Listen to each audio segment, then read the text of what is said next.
इस कैमरे के ऊपर अगर आप RFS वाला लेंस लगाओगे वो आराम से इस पे लग जाएगा, बिल्कुल अच्छे से काम करेगा, ऑटो फोकस भी करेगा। लेकिन उसको लगाने के बाद होगा ये कि जो आपका ये फुल फ्रेम कैमरा है ये आपका ये क्रॉप सेंसर वाले मोड में चला जाएगा। दूसरा फायदा, अगर आपको ज्यादा रीच चाहिए तो ये दोनों एग्जैक्टली वैसा ही काम करेंगे, auto focus image quality exactly same मिलेगी। और दूसरा, जो उसकी फोकल लेंथ है उसको भी आपको मल्टीप्लाई करना पड़ेगा क्रॉप फैक्टर से। कैनन 5D Mark II, तो उसमें भी जब आप लेंस को माउंट करोगे तो आपको ऑप्शन मिलेगा कि आप उसको क्रॉप मोड में यूज़ करना चाहते हो या आप विदाउट क्रॉप वाले मोड में यूज़ करना चाहते हो। अगर आपके पास कैनन का फुल फ्रेम कैमरा है, चाहे वो मिररलेस कैमरा हो या DSLR, और आप सोच रहे हैं कि मैं इसके ऊपर APS-C यानी क्रॉप सेंसर वाले लेंसेज को यूज़ करूं, तो इस वीडियो को पूरा एंड तक देखिएगा, बिल्कुल भी स्किप मत करना। आपके जितने भी सवाल हैं कि क्या आप उन लेंसेज को यूज़ कर पाएंगे फुल फ्रेम कैमरा पे, और अगर आप यूज़ कर पा रहे हैं तो क्या चीज़ों का आपको ध्यान में रखना पड़ेगा, क्या उसके ड्रॉबैक हैं और क्या उसके फ़ायदे हैं, ये सारी चीज़ें इस वीडियो में डिस्कस होंगी। अगर आप मेरे चैनल पे फर्स्ट टाइम आए हैं गाइस,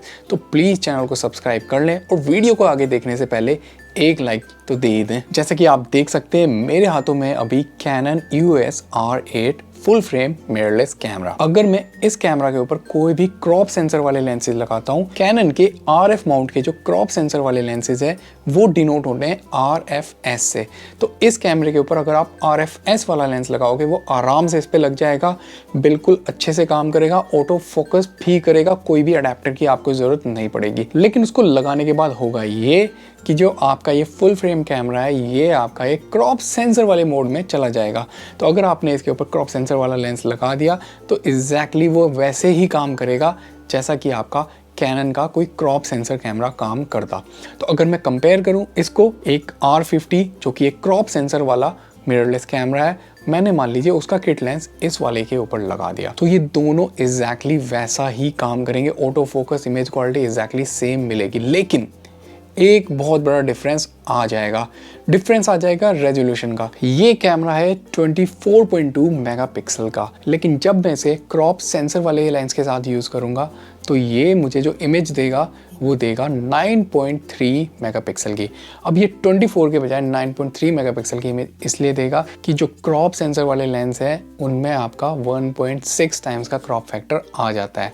तो जब हम 24 को डिवाइड करेंगे 1.6 के स्क्वायर से, क्योंकि आपकी जो इमेज बनती है वो इस तरीके से ऐसी रेक्टेंगुलर शेप में बनती है, तो जो आपका क्रॉप फैक्टर है आपको मेगापिक्सल को उसके स्क्वायर से डिवाइड करना पड़ेगा।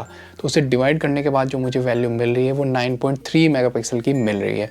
तो इस कैमरा से 24 मेगापिक्सल के बजाय मुझे 9.3 मेगापिक्सल की इमेज मिलेगी, यानी कि बहुत छोटी मुझे इमेज मिलेगी। लेकिन अगर मैं कंपेयर करूँ इसको R50 से, जो कि नेटिवली ही एक क्रॉप सेंसर वाला कैमरा है, उसमें मेरे को जो इमेज मिलेगी एग्जैक्टली जितना उसका सेंसर है उतनी ही बड़ी मुझे इमेज मिलेगी। तो ये एक ड्रॉबैक आपको फेस करना पड़ेगा अगर आप क्रॉप सेंसर वाले लेंसेज को फुल फ्रेम कैमरा के ऊपर यूज़ कर रहे हैं। बाकी सारी की सारी चीज़ें एग्जैक्टली एक जैसा काम करेगी, auto focus, auto focus, ISO सब कुछ एक जैसा काम करेगा। अब हम बात करते हैं अगर आपके पास DSLR है तो क्या आप DSLR के क्रॉप सेंसर वाले लेंसेज को इस कैमरा के ऊपर यूज़ कर सकते हो? एग्जैक्टली आप आराम से यूज़ कर सकते हो। आपको कैनन का RF वाला अडेप्टर इसके ऊपर लगाना पड़ेगा। आप अडेप्टर लगाओ, अडेप्टर के ऊपर आप क्रॉप सेंसर वाले लेंसेज लगाओ, उसमें भी एग्जैक्टली सेम वही प्रॉब्लम होगी, वो आपका कैमरे को एक क्रॉप सेंसर वाले मोड में डाल देगा, तो आपको पूरा रेजोल्यूशन नहीं मिलेगा इमेज का। इमेज स्टेबलाइजेशन, ऑटो फोकस सारी चीज़ें परफेक्टली काम करेगी। और अगर आपके पास एक फुल फ्रेम DSLR है जैसे कि कैनन 5D Mark II, तो उसमें भी जब आप लेंस को माउंट करोगे तो आपको ऑप्शन मिलेगा कि आप उसको क्रॉप मोड में यूज़ करना चाहते हो या आप विदाउट क्रॉप वाले मोड में यूज़ करना चाहते हो। लेकिन मजबूरी हो जाएगी आपकी कि आपको क्रॉप में ही उसको यूज़ करना पड़ेगा। अगर आप क्रॉप में यूज़ नहीं करोगे तो उसमें कॉर्नर में ब्लैक सर्कल्स आ जाएंगे, तो आपकी इमेज ख़राब हो जाएगी। तो इसलिए आपको क्रॉप में ही उसको यूज़ करना पड़ेगा। और दूसरा, जो उसकी फोकल लेंथ है उसको भी आपको मल्टीप्लाई करना पड़ेगा क्रॉप फैक्टर से। अगर 50 mm का फोकल लेंथ है तो 50 mm का फोकल लेंथ कैनन के केस में बन जाएगा 50 × 1.6 यानी कि 80 mm। नाइकोन का कैमरा यूज़ कर रहे हो तो नाइकोन के केस में 1.5 टाइम्स का क्रॉप फैक्टर होता है, तो 50 × 1.5 75 mm बन जाएगा। बाकी सारी की सारी चीज़ें एग्जैक्टली सेम रहेगी। तो क्या ये आपको करना चाहिए या नहीं? अब फाइनल क्वेश्चन, क्या आपको यूज़ करना चाहिए या नहीं। आप यूज़ कर सकते हैं कभी कभी अगर मजबूरी है, अगर आपके पास एक फुल फ्रेम कैमरा है और आपके पास अच्छे जूम लेंसेज नहीं है। कई बार क्योंकि ऐसा है कि जो आपके क्रॉप सेंसर वाले जो जूम लेंसेज हैं वो काफ़ी चीपली आपको मिल जाते हैं, वो काफ़ी लाइट वेट और हल्के होते हैं। अगर आप ट्रैवलिंग के लिए कहीं पे जा रहे हैं, आपको टेम्परेरली एक लेंस यूज़ करना है अपने फुल फ्रेम कैमरा के ऊपर, तो आप उसको लगा के अच्छे रिजल्ट्स निकाल सकते हैं और आप उन इमेजेस को प्रोफेशनली यूज़ नहीं कर रहे हैं, तो आपके लिए इमेज क्वालिटी और रेजोल्यूशन इतना मायने नहीं रखेगा, तो डेफिनेटली आप यूज़ कर सकते हैं।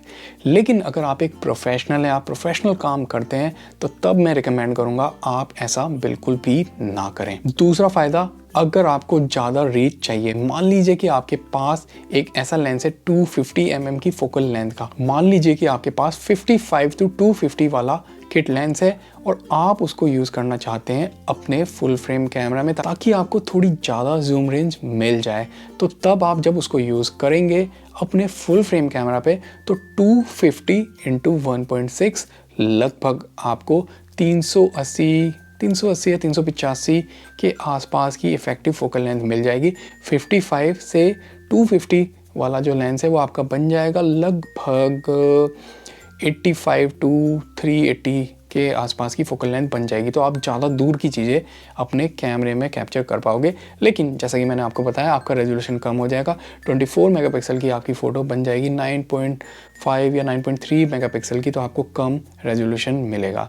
अब चॉइस आपकी है, आप यूज़ करना चाहते हैं या नहीं। कभी कभार आप यूज़ कर सकते हैं डेफिनेटली, लेकिन प्रोफेशनल हैं, आपको अच्छे हाई रेजोल्यूशन के फ़ोटो चाहिए, अच्छी इमेज क्वालिटी चाहिए, तो तब आप यूज़ ना करें। आई होप आपको ये वीडियो अच्छी लगी हो। मैं चाहता हूँ इस वीडियो को आप ज़्यादा से ज़्यादा शेयर करें, क्योंकि ये इन्फॉर्मेशन बहुत ही कम यूट्यूबर आपको बताएंगे और ये इन्फॉर्मेशन मैं चाहता हूँ हर किसी के पास पहुँचे।